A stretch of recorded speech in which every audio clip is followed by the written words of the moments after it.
Puji syukur Tuhan dan shalom untuk kita sekalian yang dimungkinkan oleh Tuhan hari ini berjumpa satu dengan yang lain. Kamis 3 Juni 2021.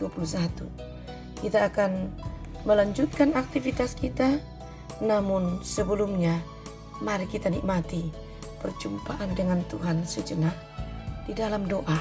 Ini kami Tuhan yang Engkau mungkinkan melanjutkan hidup hari ini. Namun dalam perjumpaan satu dengan yang lain, melalui keyakinan kami kepadamu, di dalam doa sebagai napas hidup kami rindu membaca dan merenungkan firman-Mu. Layakkan kami ya Tuhan, kekuatan Allah Roh Kudus sendiri yang akan menaungi kami. Engkau karuniakan kami hikmat-Mu untuk mengerti jalan-jalan-Mu. Oh Tuhan, berbicaralah, hati kami telah sedia.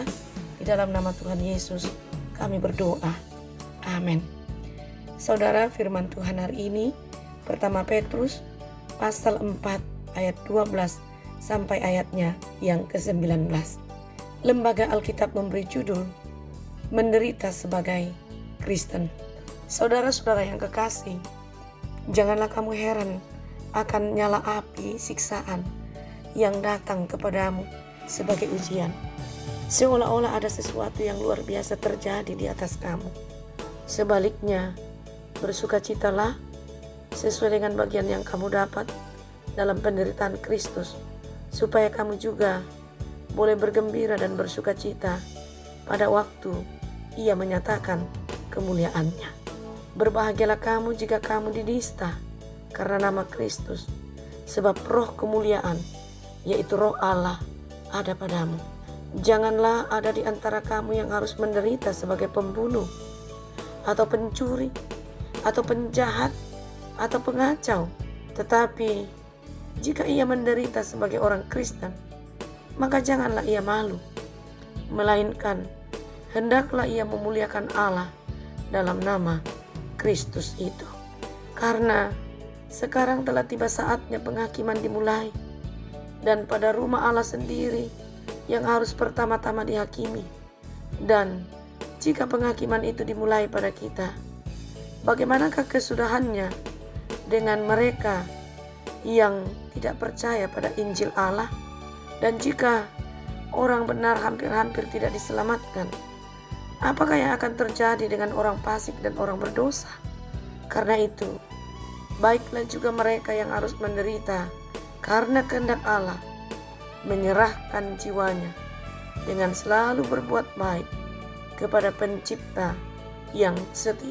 Demikian saudara firman Tuhan yang diperkenankan bagi kita membaca, mendengar, untuk kita renungkan hari ini sebagai pedoman kehidupan kita.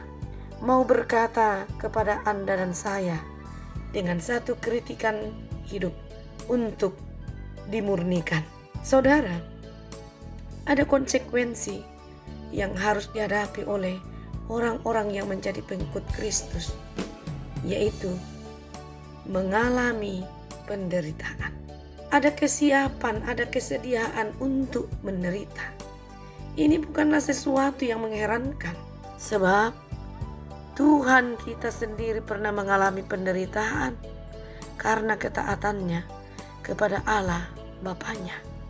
Sebab itu, bila kita menghadapi penderitaan sebagai ujian atas iman kita, kita harus melihat penderitaan itu sebagai bagian dari harga yang harus kita bayar dalam mengikuti Yesus Kristus. Adakah orang yang bersedia dengan senang hati menerima penderitaan? Itu pertanyaan bisa muncul di tengah-tengah benak kita. Siapakah orang yang dengan sukarela bersedia menjalani proses yang menyakitkan dalam sebuah penderitaan? Sesungguhnya saudara, tidak ada seorang pun yang bersedia menjalani penderitaan. Namun, sebagai seorang pengikut Kristus, hendaknya kita tidak menolak penderitaan itu, bila itu merupakan konsekuensi karena berpihak pada kebenaran. Kita berani menghadapi dan menjalani, yakin Tuhan ada di pihak kita. Dia akan memampukan kita melewati dan menyelesaikan problem, tantangan penderitaan, kepahitan itu. Untuk itu kita perlu mengingat bahwa jika kita ambil bagian dalam penderitaan Kristus, maka kita juga akan ambil bagian dalam kemuliaan dan sukacita Kristus. Jelas sekali dalam ayat 13. Sebaliknya bersukacitalah sesuai dengan bagian yang kamu dapat dalam penderitaan Kristus, supaya kamu juga boleh bergembira dan bersukacita pada waktu Ia menyatakan kemuliaannya. Ini merupakan berkat, saudara, karena menunjukkan bahwa kita adalah pengikut Kristus sejati. Dan penderitaan kita terjadi karena kita diidentifikasi dengan Kristus. Dengan penderitaan yang kita alami itu, kita bisa memuliakan Tuhan karena apa yang Dia lakukan bagi kita dan melalui kita. Namun, ada juga penderitaan yang terjadi karena orang melakukan kejahatan atau tindakan-tindakan yang berlawanan dengan kehendak Allah. Ayat 15. Janganlah ada di antara kamu yang harus menderita sebagai pembunuh atau pencuri atau penjahat atau pengacau. Tuhan tidak menginginkan. Tuhan tidak menginginkan itu. Jadi, penderitaan semacam itu datang sebagai konsekuensi atas berbagai tindakan berdosa yang diperbuat orang. Penderitaan semacam itu hanya akan membawa kesedihan dan kepahitan serta tidak berfaedah. Lebih dari itu, penderitaan karena dosa tentu saja akan mempermalukan nama Tuhan. Penderitaan juga dapat dilihat sebagai upaya pemurnian dari Allah, karena penderitaan berguna untuk pembentukan karakter dan pengokohan iman kita. Oleh karena itu, kita perlu menyerahkan diri kepada Allah dan bergantung sepenuhnya kepada Dia, agar Dia menganugerahi kita kuasa yang memampukan kita untuk keluar menjadi seorang pemenang atau perkasa. Luar biasa, saudara. Karena itu, jangan pernah ragu dalam hidupmu. Jangan pernah khawatir dalam kehidupan yang Tuhan izinkan kita jalani dan nikmati. Tetaplah menatap ke depan. Saya akan menemukan tatapan Kristus di sana. Ada harapan, ada senyum, ada sukacita, ada motivasi baru, ada kekuatan. Percaya, Kristus yang memberikan kita napas hidup ini tidak akan berpangku tangan, tetapi Ia berkarya dan memulihkan keadaan kita, karena Ia menghargai sekalipun sederhana, yakni ketulusan, keterbukaan kepada Tuhan. Ini aku yang terbatas. Karena itu, bekerjalah dan berkaryalah, menyelenggaralah. Aku sedia untuk dipakai.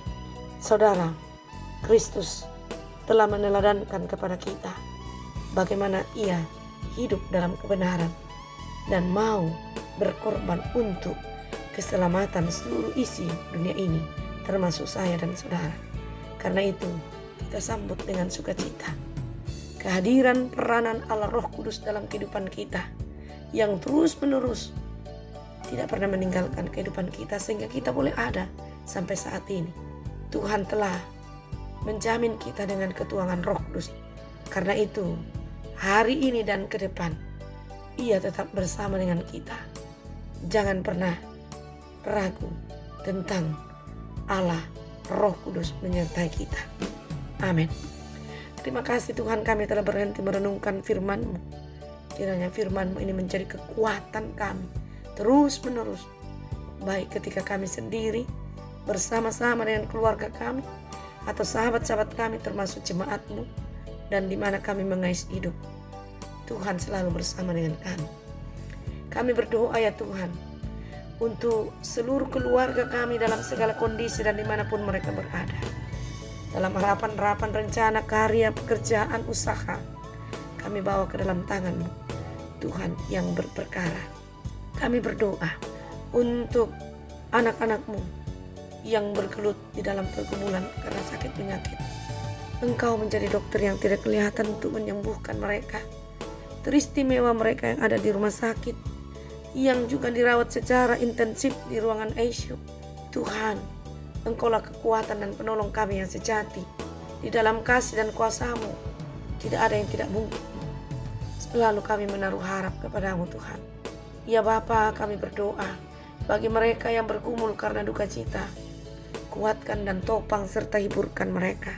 Ya Tuhan, kami berdoa untuk mereka yang berbahagia sepanjang hari ini. Engkau sempurnakan rasa bahagia mereka ketika mereka mengingat hari ulang tahunnya, hari ulang tahun pernikahannya, momen yang penuh cerita hidup. Tuhan, Engkau lengkapi sukacita anak-anak kami, keluarga kami, dan kami pun turut merasakannya. Kami berdoa ya Tuhan, untuk seluruh keluarga hamba-Hamba-Mu, Engkau jamin kami, sehingga ketika kami berada dalam kegiatan-kegiatan atau dalam rancangan-rancangan yang lain, termasuk kesiapan-kesiapan melayani jemaat-Mu, kami tidak gentar karena ada Tuhan yang selalu menyertai mereka semua. Ampuni dosa kami Tuhan, dengarkan rasa syukur kami, doa kami, di dalam nama Tuhan Yesus kami mohon, amin.